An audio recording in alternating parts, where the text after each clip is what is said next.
In this video, I'm gonna be showing you how to stop background apps on your Android phone. Apps running in the background can drain battery and slow down your phone. You can stop them or prevent them from running in the background. Here's how to do that. The first method is force stop apps. Go to your Android phone settings. In settings, you have to scroll down and tap on apps.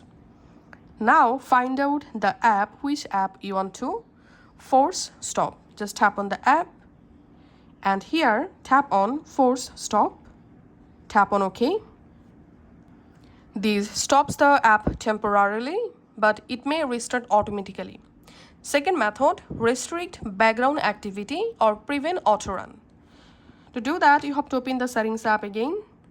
In settings app, you have to scroll down and again tap on apps and select the app, and this time tap on battery, and here you have to select restricted.